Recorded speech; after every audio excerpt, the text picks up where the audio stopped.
In this video, we're going to continue our discussion about the nucleophilic substitution of alkyl halide. The other type of nucleophilic substitution is called SN1 reaction. Compared to the last video, we talked about SN2 reaction. They both are nucleophilic substitution, which stands, well, SN stands for. The difference is this is representing a group reaction that undergo unimolecular mechanism, and that's why there's a number 1 here.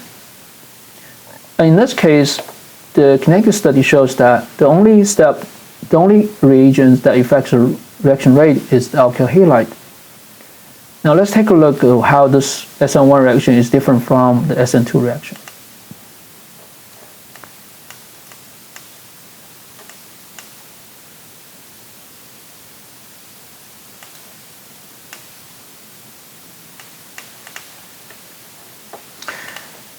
In the SN1 reaction, there's also going to be a nucleophile and a leaving group. The difference is that in the SN1 reaction, we can see pretending there's a alkyl halide with a bromide. Now, the SN1 mechanism does not have both leaving and attaching step on the same step. Instead, the leaving group has to leave first. So the first step is going to be the slow step, which is also called the rate determined step. The leaving group leaves the original structure, or in other words, this polarized bond is going to be broken. The transition state is going to be bromine, in this case, or any other halides can be possibly going this reaction, partially but not completely broken from this carbon.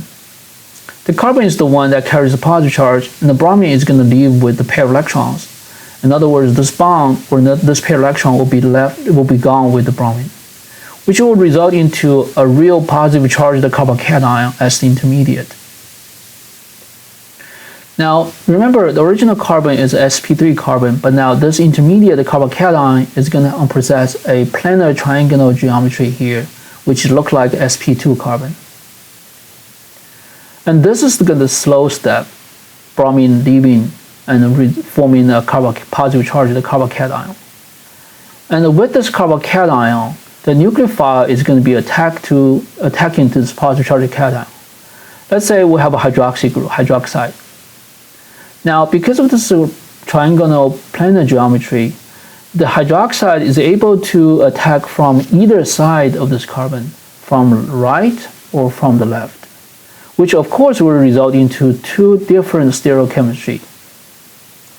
Now, either one will have to go through this transition state when the hydroxide is partially bonded to this carbocation.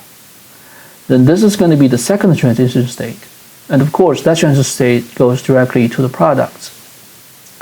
From the energy diagram, we can see that there are going to be 2 transition states, which look like 2 peaks in this diagram. The first transition state is the leaving group leaves, and the second transition state is the nucleophile trying to attach to the carbon.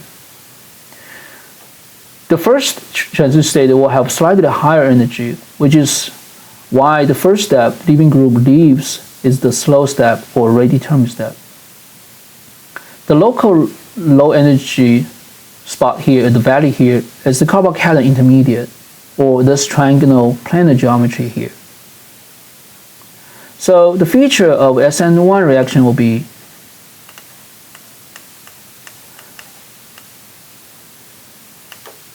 only the tertiary alkyl halide works. The primary and secondary halide will still choose SN2 mechanism.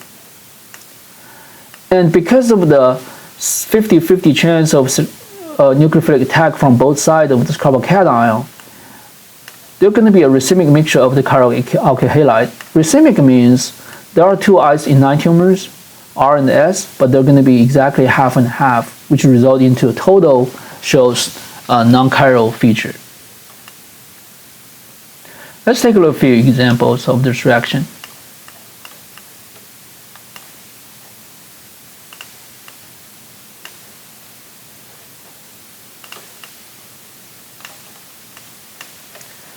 You can see here on the left side, we have a bunch of alkyl halides. 2 of them bromides and iodide. And on the right hand side, you can see reagents are giving you possible nucleophile.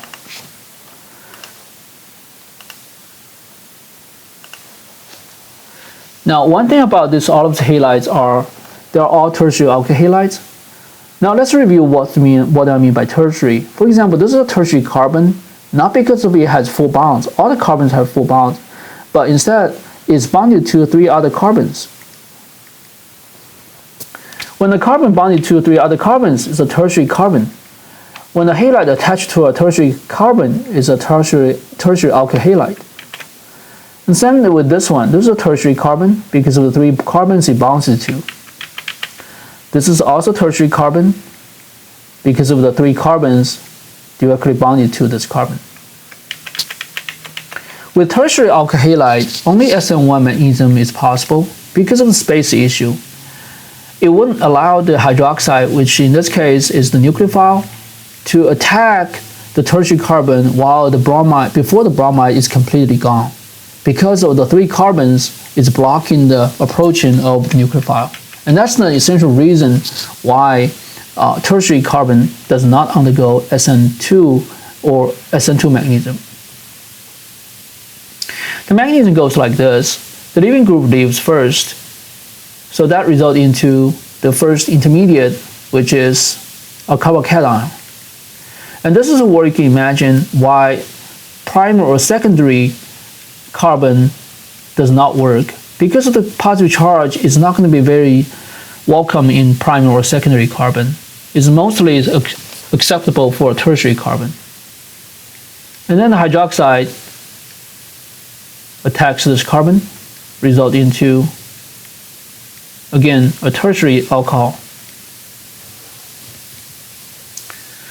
The same thing with the other one. The halide, the bromide leaves and takes away the electron, which result into a positive charged carbocation. And here, the nucleophile is the cyanide.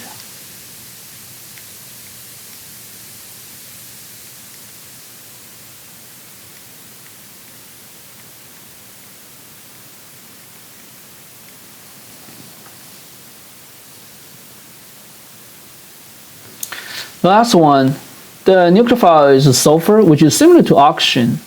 And on the other hand, the bromide is the leaving group. It leaves, takes away the bond, which is a pair of electrons.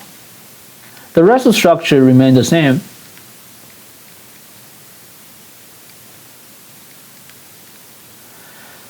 You have to form the carbocation intermediate first, and then the sulfide will be able to attack this carbon.